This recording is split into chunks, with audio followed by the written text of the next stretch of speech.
오늘 말씀을 좀 봅시다. 지난주에 저는 2023년 첫 주일에 이 말씀을 가지고 제자가 되어야 합니다 라는 말씀을 전했습니다. 그리고 오늘 이 말씀을 통해서 제자가 되는 자가 주님께서 왜 제자를 삼으시고 왜 제자로 우리를 불러주신지에 대한 말씀을 드리려 합니다. 오늘 이 말씀은 여러분의 인생에 또 여러분의 평생에 주님께서 여러분의 지적적으로 명령하시고 행하라 하신 중요한 내용입니다.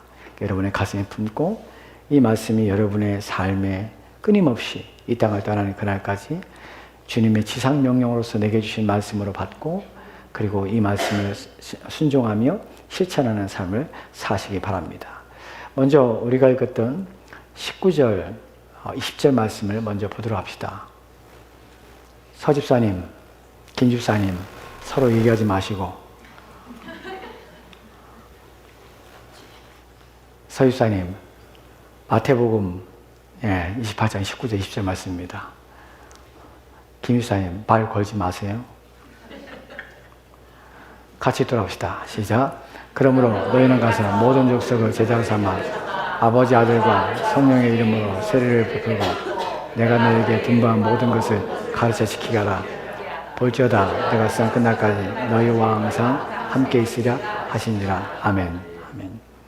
본문은 우리가 잘 알고 있는 내용이지만 그 내용에 대해서 여러분이 명확하지 않고 분명하지 않은 부분을 먼저 여러분에게 말씀드려야 합니다. 명확하고 분명한 내용은 본문에서 여러분이 읽을 때 그러면 너희는 가서 모든 족속을 제자 삼아 아버지와 아들과 성령의 이름으로 세례를 주고 내가 너희에게 분부한 모든 것들을 가르쳐 지키게 하라. 세상 끝날까지 내가 너희와 함께 하시리라 라는 말씀.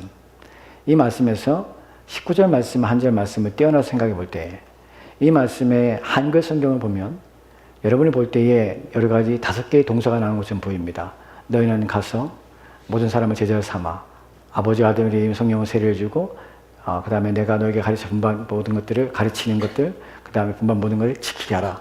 5가지의 동사가 나오는 것처럼 보이지만 헬라어 원문은 하나의 동사로 이 본문은 하나의 동사로 시작되며 하나의 동사밖에 없습니다. 나머지 무엇이냐면 이 하나의 동사에 다 연결되는 부수적인 것들이에요. 이 부분을 먼저 설명할게요.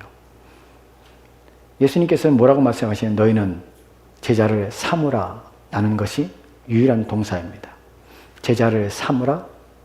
어떻게 하는 것으로? 가는 것으로 제자를 삼으라. 세례를 베푸는 것으로 제자를 삼으라.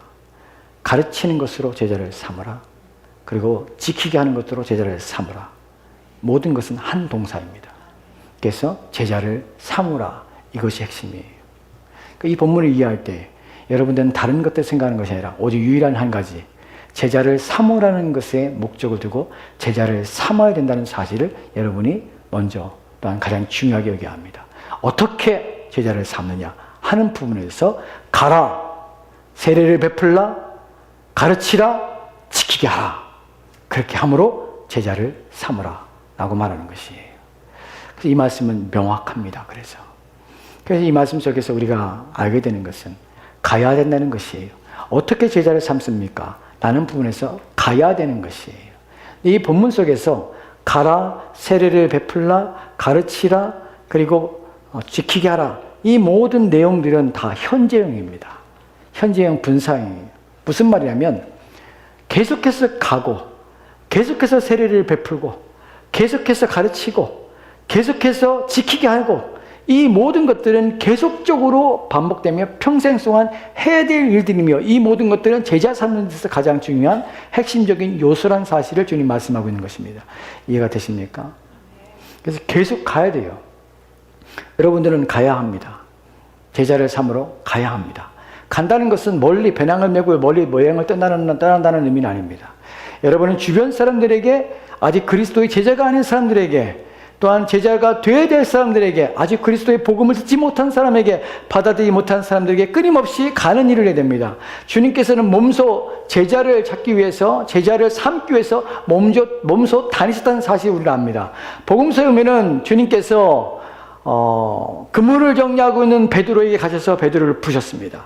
부르셔서 내가 너희를 사람을 낚는 어부가 되게 하리라 하고 나를 따라라고 부르셨습니다. 또한 어구를 정리하고 있는 야고보와 요한에게 가서 나를 따르라고 명령하셨습니다. 가신 것이에요. 세관에서 세금을 걷고 있던 세리 마택에 가셔서 예수님께서 나를 따르라고 말씀하셨습니다. 즉 주님께서는 가셔서 제자를 삼으신 것이에요. 우리 또한 가야 되는 것이에요. 가만히 있는다고 제자가 오는 것이 아니에요. 제자를 삼다는 것은 가는 일이, 지속적으로 가는 일이 필요합니다. 두 번째로 세례를 베풀므로 제자를 삼는 것이에요. 그냥 가는 것으로 하는 것이 아니라 가서 세례를 베푸는 것이에요. 여러분, 세례는 무엇입니까? 세례는 그리스도인이 되게 하는 것이죠. 근데 세례라는 의미는 세례의 의식 속에서 물로 머리를 찢든지 아니면 담근다는, 바프티조라는 이 단어는 세례를 베풀다는 단어는 담그다는 거예요. 잠근다는 의미예요.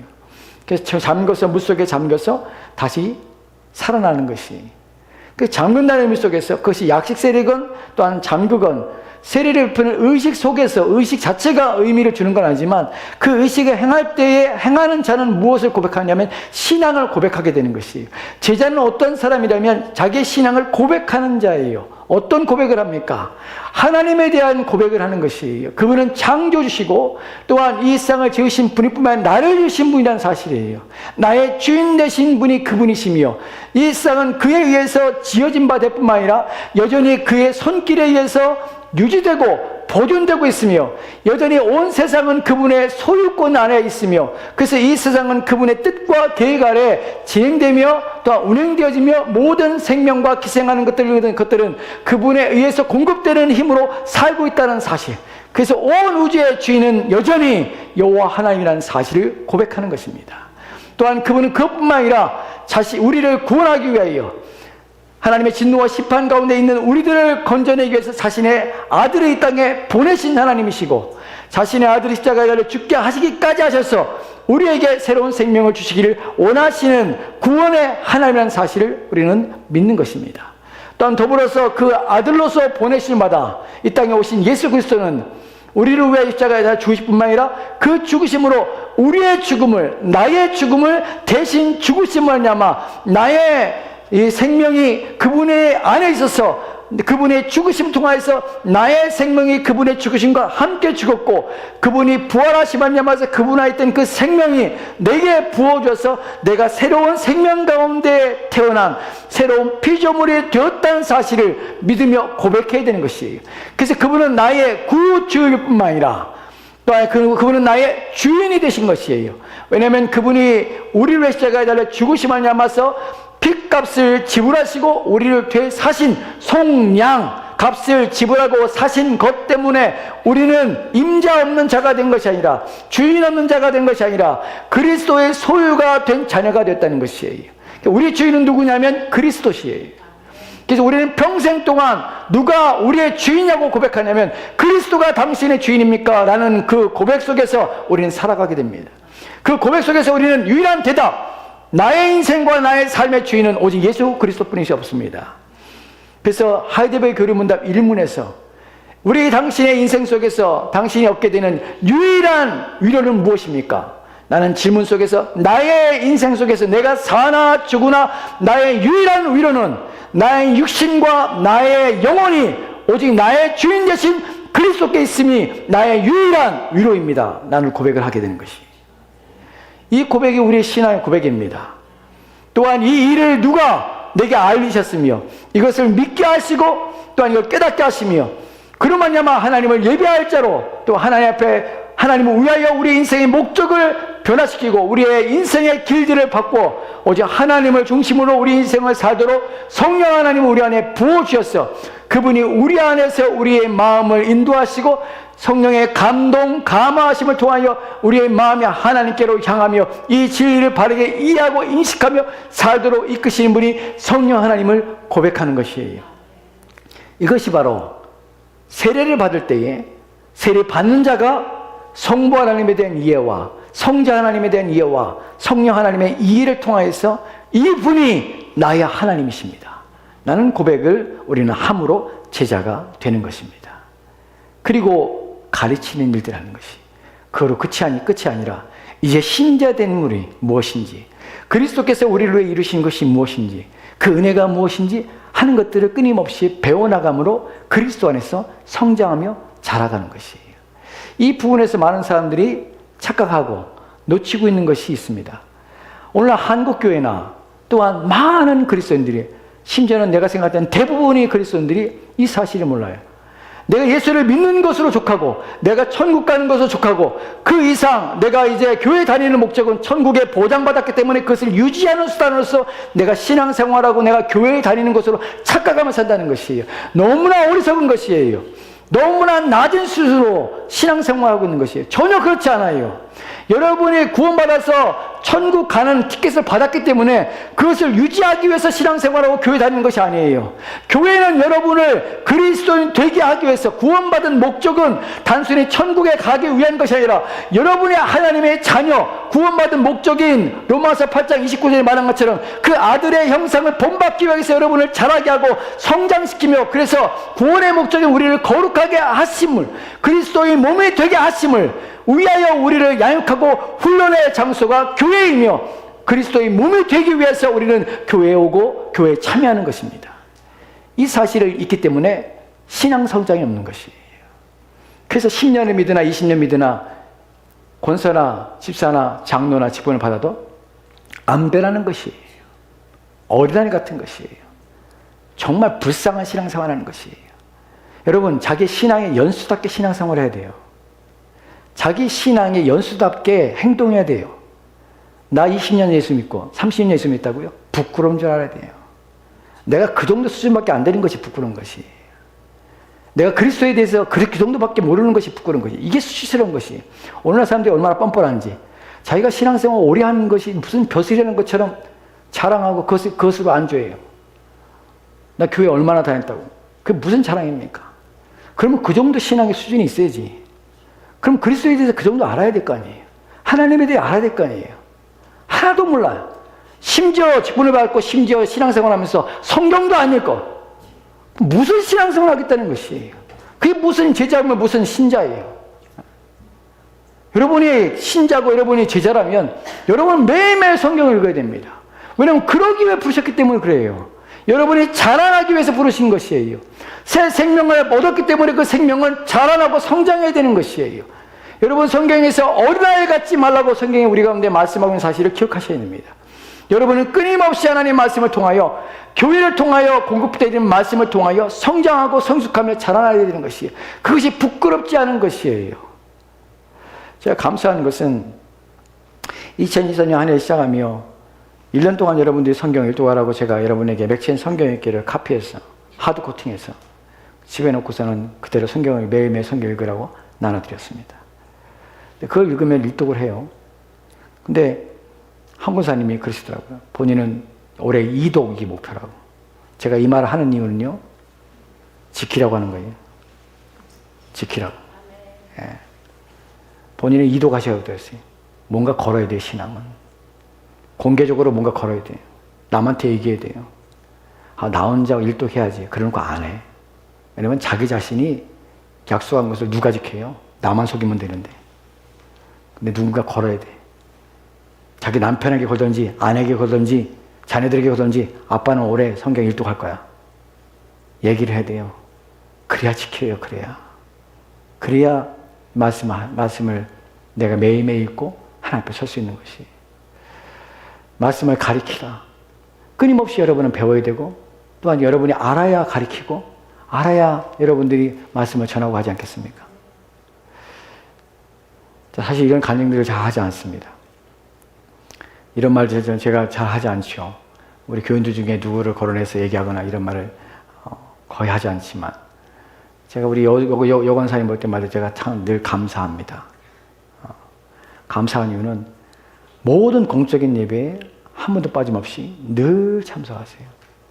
목요 기도회, 새벽 기도, 주일 예배, 모든 예배. 저랑 지금 12년째 지금 신앙생활하고 있어요. 근데 늘 참석하세요. 놀라운 것은 저랑 신앙생활 하면서 2년 지났을 때 목사님, 내가 이제 교회 왜 다녔는지 알게 됐습니다. 이제 내가 성경을 읽고 한 번도 그동안 20년 전에 교회 다녔는데 한 번도 안 읽었던 성경을 읽기 시작했습니다. 서동기 사님하고 둘이서 매일매일 성경을 읽어요. 매일매일. 그 1년에 꼭 1독씩 하세요. 그게 너무나 감사해. 너무나 고맙고. 하나님 말씀을 읽으면 읽을수록 무슨 일이 생기는 줄 아십니까? 마음이 바뀌고 생활이 변화되고 의식이 바뀌는 것이. 제가 언제 그런 것들을 느끼며 되게 고마움을 느꼈냐면 여순 권사님이 지금 7년 전인가 8년 전이에요.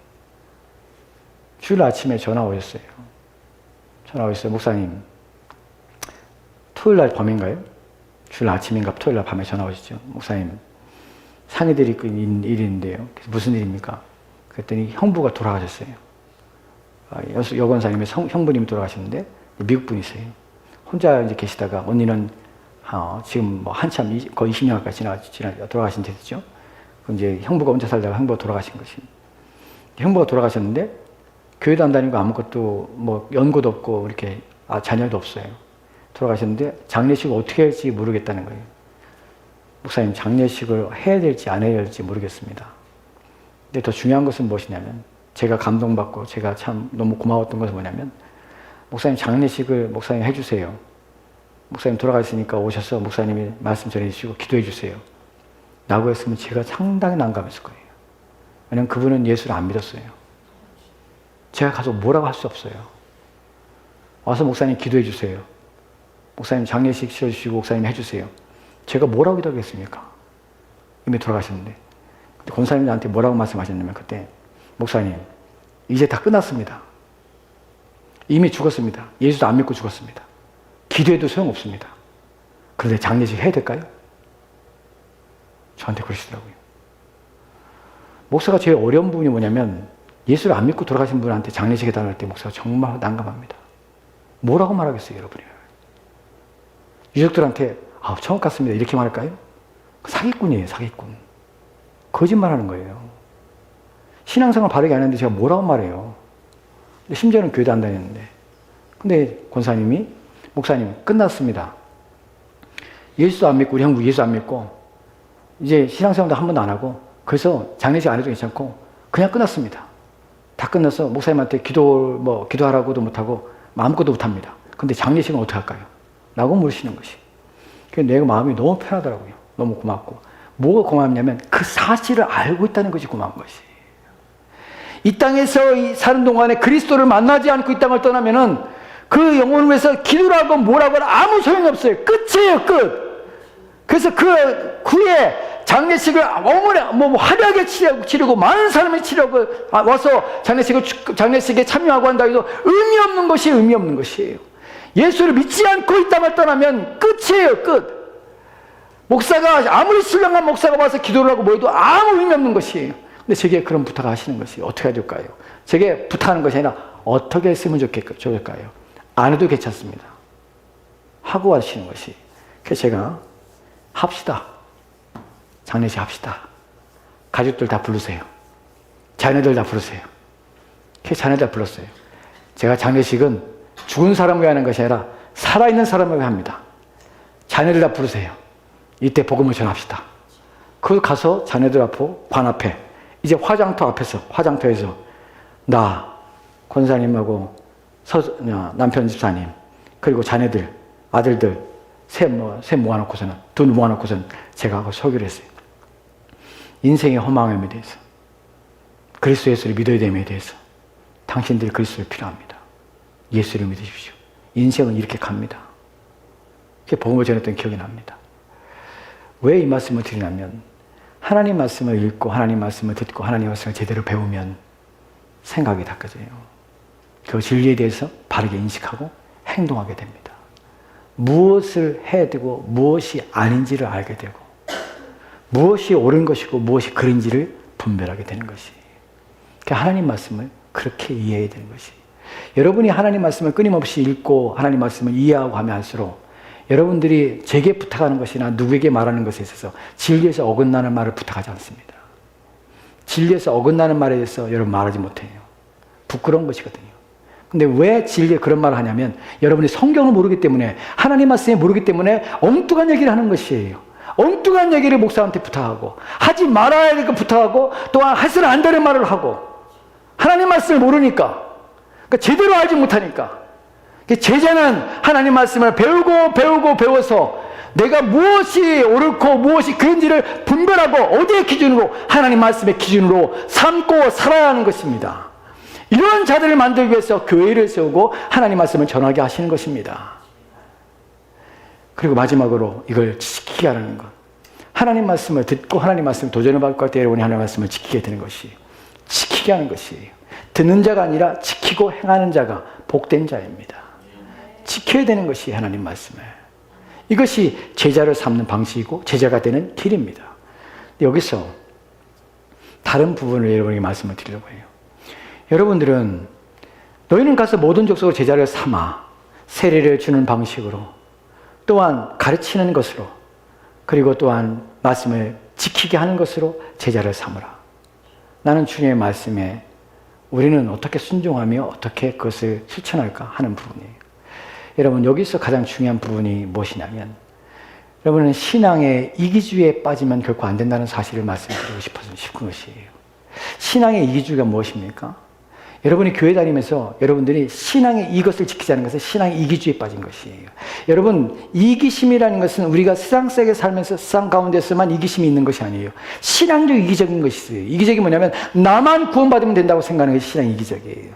나만 하나님의 사랑을 받으면 되고, 나만 하나님과 관계가 좋으면 되고, 나를 하나님이 사랑하시고 나만 위하여 내 인생을 사는 것, 이것이 신앙 이기적이에요. 하나님이 여러분을 구원하신 목적이 여러분 자신의 영혼의 사랑이기 때문에 구원하신 건 맞습니다.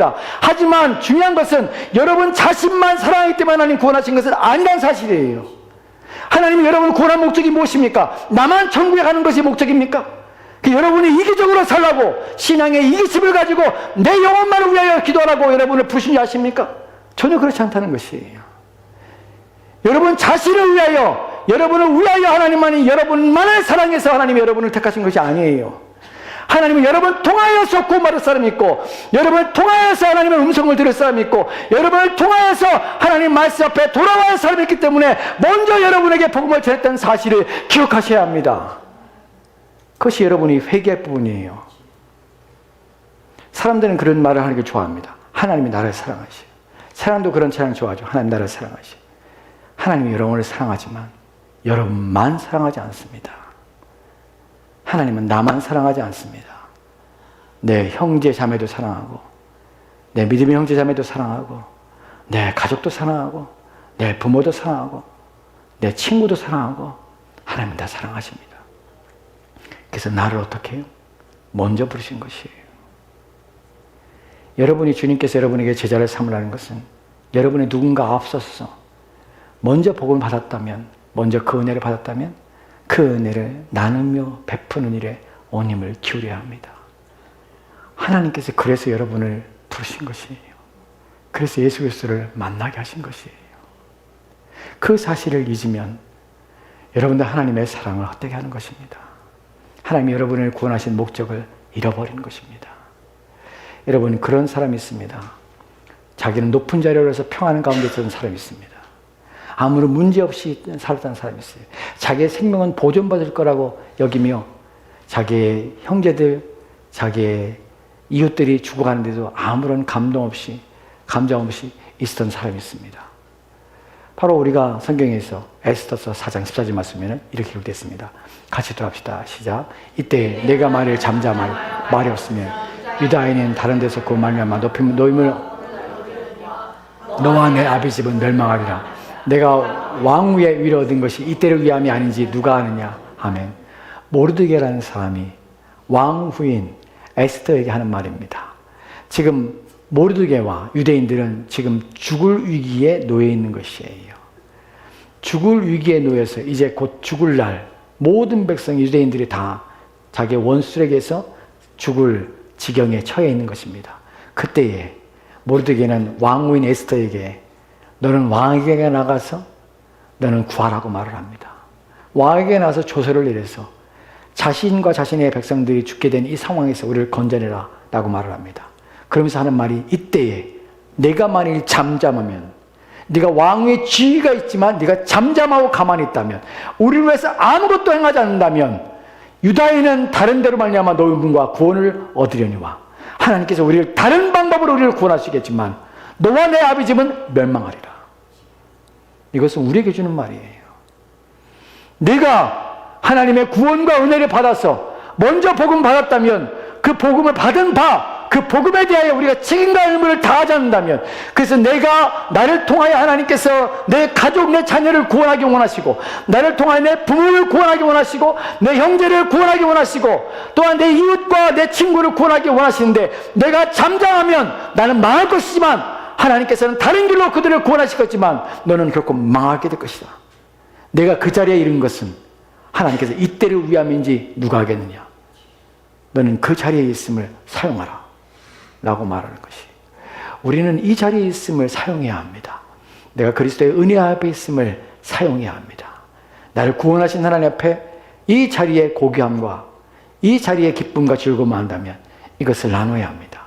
로마서 15장에 27절 말씀에 이렇게 기록된 것을 보게 됩니다. 같이 또 합시다. 시작. 저희가 기뻐서 하였거니와 또한 저희는 그렇게 빚진 자니 만일 이방인들이 그들의 영적인 것을 나눠 가졌으면 육적인 것으로 그들을 섬기는 것이 마땅하니라. 아멘. 저희가 기뻐하였거니와, 누가 기뻐했냐면 마게도냐와 아가야에 있는 지방에 있는 사람들이, 이방인들이 기뻐했습니다. 뭘 기뻐했냐면 저희들에게 육적인 것을 함께 나누는 것을 기뻐하는 것이에요. 즉 자신들의 물질을 함께 나누는 것이에요. 왜냐하면 유대인, 지금 예루살렘에 기근이 들어서 많은 사람이 고통을 당하고 있던 것이에요. 근데 자신의 가지고 있는 재물을 나눠서 그들을 돌보기 원했던 것이에요. 그래서 그들이 기뻐서 하였거니와 또한 저들은 그들에게 빚진 자니 만약 이방인들이 그들의 영적인 나눠 가졌으면 육적인 것을 그들과 섬기는 것이 마땅하니라. 자신의 육적인 것들을 지금 섬기지만 사실인 것들은 그것 때문에, 무엇 때문에? 자신의 영적인 것들을 빚을 졌기 때문에 그렇다는 것이에요. 영적으로 빚을 졌다는 말이 무슨 말입니까? 복음을 받은 것이에요. 누굴 통하여? 유대 그리스도인 통하여서 이방인들이 복음을 받게 되고 그들이 믿음을 갖게 된 것이에요. 자신들에게 전하여준 그 믿음 말씀을 통하여 해서 이들이 구원을 얻은 것이에요. 그 영적인 빚을 갚기 위해서 육적인 것으로 갚는 일에 기쁨과 즐거움을 행한 것이에요. 여러분, 저와 여러분들은 영적으로 빚진 자들입니다. 누군가가 우리에게 복음을 전했기 때문에, 누군가가 하나님 말씀을 내게 가르쳐줬기 때문에 우리는 그리스도인 되었고 하나님에 대한 이해가 되었고 깨닫게 된 것이에요.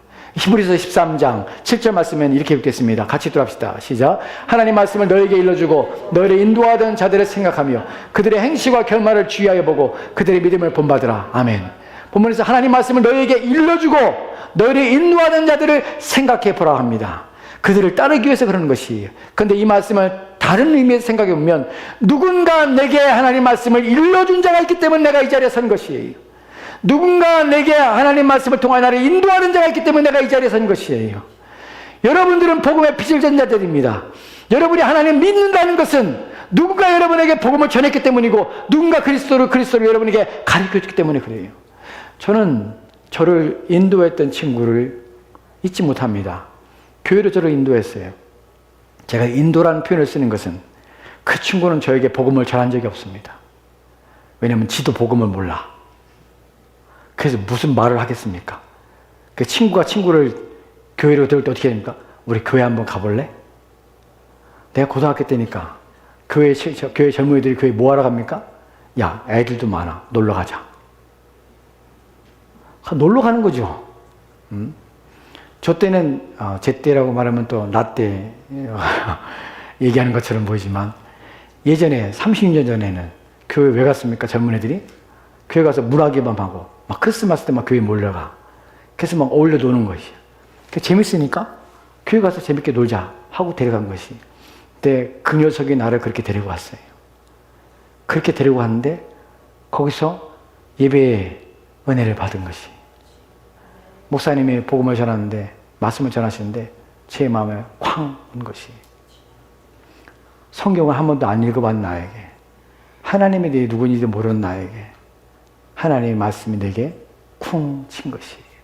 그 내 마음에 큰 울림이 있었고 내 마음에 죄의식과 죄책감을 가지고 하나님 내 영혼을 불쌍해 주시오. 하나님의 진노에서 나를 건져 주시오. 난 죄인입니다. 나는 고백을 하게 하신 것이. 그 친구가 어떤 방식으로 어떤 내용으로 나를 이끌었던지 그 친구가 나를 교회로 불러서 나를 이 자리에 앉히게 해서 내가 그 목사님을 통하여 내게 복음이 전해지게 한 것이에요. 여러분, 우리는 이 자리에 그냥 있는 것이 아닙니다. 부모를 통하여서든 친구를 통하여건 어떤 상황이건 무엇이건 우리는 먼저 우리에게 복음을 전하고 들려준 사람 때문에 이 자리에 온 것입니다. 주님께서 우리에게 말합니다. 내가 너를 불러 내 자녀 삼은 것은 내 영혼만 살아가는 것이 아니라 너를 통하여 내가 너에게 준 복음을 들을 자가 있다. 내가 너를 통하여서 내 복음을 누군가에게 가르쳐줄 자가 있다. 내 복음을 통하여서 누군가 심령이 상하고 영혼이 상하여서 인생에서 길을 잃고 있는 자가, 그래야 하나님의 진노에서 벗어나지 못하는 그 자가, 가슴에 영혼에 눈물을 흘리고 있는 그 자가 있기에 내가 너를 보내기 원하여서 그 사람에게 내가 너를 보내고 그 사람이 나를 만나게 하기 위한 통로로 내가 너를 먼저 부르는 것이야 라고 우리 가운데 말씀하시는 것이. 저는 복음의 빚진 자에게 복음을 전하고 있습니다. 저는 제가 가장 크게 복음을 전하고 싶은 사람들이 있습니다. 바로 맨 뒤에 앉아있는 우리 두 놈 아들놈들이. 저놈들은 내 평생의 기도의 제목입니다. 하나님, 저놈들이 정말 나와 같은 신앙을 갖게 하옵소서. 부디 내가 하나님을 두려워하듯이 우리 아이들이 하나님을 두려워하게 하시옵소서. 부디 내가 하나님 앞에 헌신하며 주를 위해 살고자 하는 마음을 가졌듯이 우리 아이들이 그렇게 하나님을 사랑하고 살게 하옵소서. 그래서 끊임없이 복음을 전합니다. 끊임없이 예수를 믿도록 기도합니다. 또한 우리 부모님 위하여 기도합니다. 부디 우리 아버지가 이 땅을 떠나시기 전에 그리스도 예수를 주라고 고백하고 하나님을 인격적으로 정말 만나기를 위하여 기도합니다. 그리고 전합니다. 예수 믿으시라고. 바르게 예수 믿으시라고. 여러분, 2024년 한 해 동안에 또한 여러분의 평생에 여러분 마음에 품고 여러분이 해야 될 일들, 여러분은 모든 민족을 제자로 삼아서 또한 그들에게 세례를 주고 가르치고 지키게 하는 일에 부름받았다는 사실을 기억하십시오. 나를 먼저 구원하신 이유는 내 영혼만 사랑하기 때문이 아니라 나를 통하여 나와 같은 어려움에 있는, 나와 같이 그리스도를 만나지 못한 그 영혼이 구원받게 하기 위해서 나를 불렀다는 사실을 기억하십시오. 끊임없이 복음을 전하십시오. 끊임없이 복음을 가르치십시오. 끊임없이 하나님 말씀을 지키도록 요구하십시오. 그것이 내 가족이건 내 친구건 내 이웃이건 그것은 내게 주어진 하나님 나를 부르신 이유입니다. 그 뜻을 이루어드리는 올 한 해 또한 우리의 인생, 우리의 삶 되기를 소망합니다. 기도합시다. 하나님, 나를 사랑하시고 나를 위해 십자가에 죽으시고 나를 구원하셔서 하나님 말씀을 보여줘서 하나님의 자녀가 되신 이유가 내 영혼 또한 나만의 인생을 위해서가 아니라 나를 통하여 복음을 듣고 나를 통하여 구원을 얻고 나를 통하여 하나님 만나고 나를 통하여 새 생명 얻어야 할 자가 있기 때문에, 그래서 나를 먼저 앞서 먼저 나를 구원하신 것을 깨닫게 하여 주옵소서. 내 주변을 돌아보게 하시고 내가 복음을 전하며 가르쳐야 할 자가 누구인가, 또한 나를 통하여 하나님께서 말씀하고자 하는 자가 누구인가, 나를 통하여 세워야 할 자가 누구이며 부름받아야 할 자가 누군가를 고민하며 끊임없이 복음을 전하며 가르치며 지키게 한 일에 온 힘을 기울이도록 도와주옵소서. 듣든지 듣지 아니하든지 또한 거부하든지 또한 받든지 그것은 우리의 몫이 아니라 하나님의 몫임을 알고 우리는 우리에게 주어진 일을 최선을 다하여 감당할 수 있도록 도와주시옵소서. 주께서 함께 원하며 예수님 이름으로 기도합니다. 아멘.